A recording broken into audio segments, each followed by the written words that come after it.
São José da Ponta Grossa, um símbolo da defesa da ilha de Santa Catarina.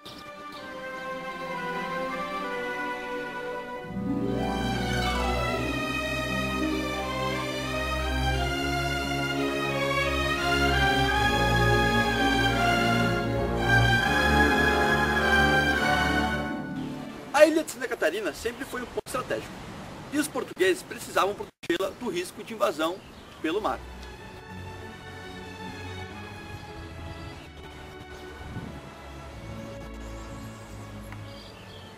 Para isso, o brigadeiro português José da Silva Paes ordenou a construção em 1739 de um sistema defensivo para a ilha, composto pelas fortalezas de São José da Ponta Grossa, Santa Cruz de Anhatomirim e Santo Antônio de Ratones. A ameaça de invasão era constante. No dia 24 de fevereiro de 1777, a Armada Espanhola foi vista no horizonte. Os portugueses nada puderam fazer. Os espanhóis desembarcaram em Canasvieiras e tomaram a ilha de Santa Catarina. A questão é, a ilha de Santa Catarina estava preparada para defender-se de uma ameaça vinda do mar durante a Segunda Guerra Mundial?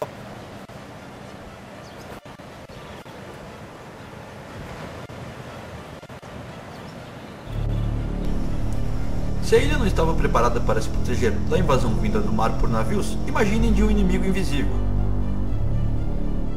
Durante a Segunda Guerra Mundial, submarinos alemães atuaram na costa brasileira, atacando navios mercantes e navios de guerra da Marinha.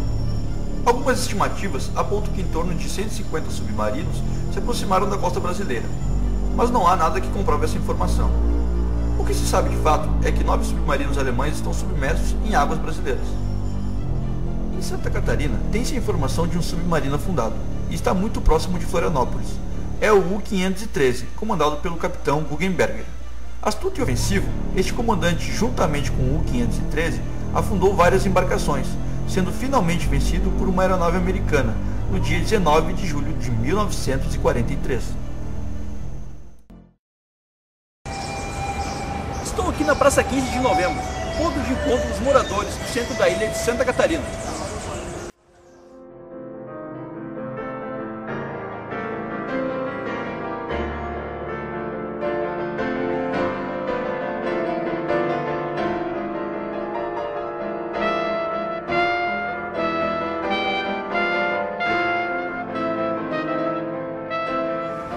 A questão é, como é o sistema defensivo da ilha para uma ameaça vinda do céu?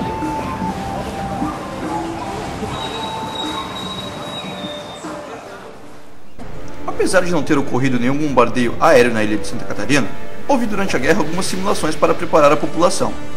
No ano de 1942, a moradora do centro, Maria Lima, experimentou o medo da sirene e do escuro.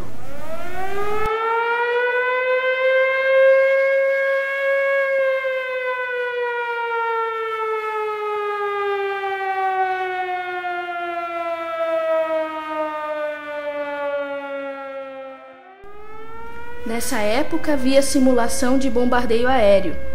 Ah, quem é que dizia que eu atravessava a rua? Minha mãe me chamava para fechar as janelas. Não podia passar nenhuma luz. E aquela sirene. Quando tocava aquela sirene eu ficava apavorada, achando que os alemães iam me pegar. A mãe tinha que vir me buscar, porque eu tinha um medo desgraçado deles. Era a sirene. Todos tinham que se recolher, fechar a casa e apagar a luz. Professora, como funcionava o sistema defensivo no centro da ilha durante a Segunda Guerra Mundial? Bem, durante a Segunda Guerra Mundial, a polícia política fez com que montou um sistema chamado defesa passiva antiaérea. Ou seja, faziam simulações de ataques e bombardeios aéreos sobre a população com a intenção de provocar o medo. Porque, na verdade, nunca houve ataque aéreo sobre Florianópolis e nem a Segunda Guerra aconteceu aqui, enquanto fronte, enquanto campo de batalha. Outra coisa também que eles faziam era obrigar as pessoas a fecharem as janelas à noite, tapar todas as frestinhas da janela para não sair nem um pouquinho de luz, porque diziam que um avião poderia ver a claridade na noite e bombardear onde houvesse claridade. É claro que isso também faz parte de provocar o medo. Agora, muitas pessoas ficaram mesmo com muito medo desse momento. Se fazia simulações de ataques aéreos, de ataque submarino, e se obrigava as pessoas, inclusive, a se esconder durante as simulações, né? Fechar as janelas e provocar medo. Então, isso tudo aconteceu, né? Durante a Segunda Guerra Mundial, principalmente no início da guerra, de 42 até 43, aqui em Florianópolis, e também no litoral do estado de Santa Catarina. Estou aqui na Ponte Hercílio Lúcio, cartão postal da ilha de Santa Catarina. A questão é, se não houve ataques de submarinos e nem aviões, qual foi o verdadeiro impacto da Segunda Guerra Mundial na ilha de Santa Catarina?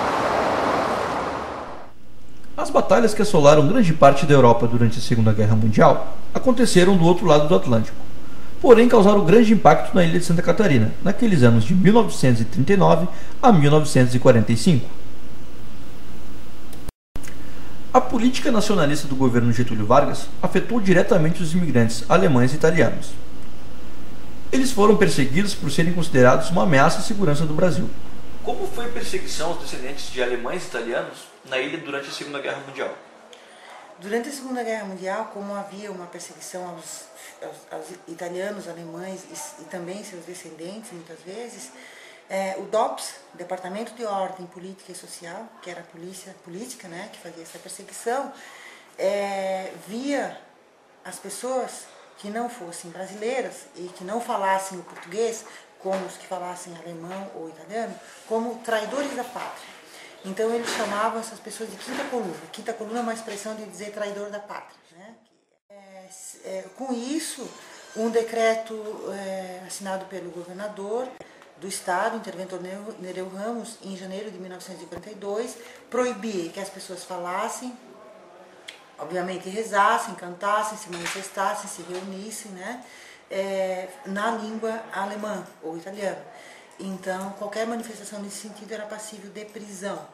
Muitas pessoas no estado de Santa Catarina, no Brasil todo e também, obviamente, em Florianópolis, foram presas, ficaram em cadeias locais ou tiveram que responder processo porque disseram bom dia em alemão ou italiano. Como vai fazer crianças que só sabem falar o alemão ou o italiano dentro de casa calarem a boca de uma hora para outra, porque uma criança poderia falar na rua e entregar a família, né? Para além disso, aqueles que eram considerados mais perigosos pelo DOPS eram presos e acabavam indo para um campo de concentração.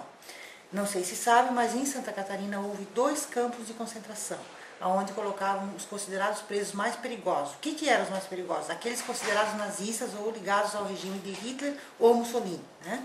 Então, o campo de concentração da Trindade, que fica ali no campus da UFSC hoje, e o campo de concentração Oscar Schneider, em Joinville. Dizer que isso, muito do que foi feito durante a Segunda Guerra foram perseguições por questões políticas, ideológicas, e provocou muito revanchismo, muito preconceito e muito abuso de poder. Porque como era possível denunciar qualquer pessoa podia denunciar a outra. Então muitos brasileiros que não eram ítalo-germânicos se sentiram no direito e no dever de denunciar o vizinho, de denunciar, né, a vizinha, de denunciar as pessoas, o professor, a professora. Houve políticos que se denunciaram. Foi por isso que eu chamo de uma outra guerra.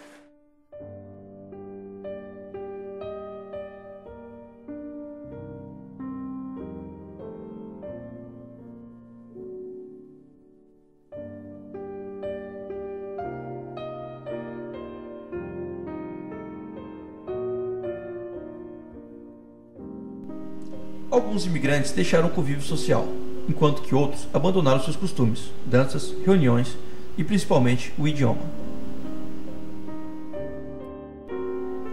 Com medo, foram obrigados a silenciar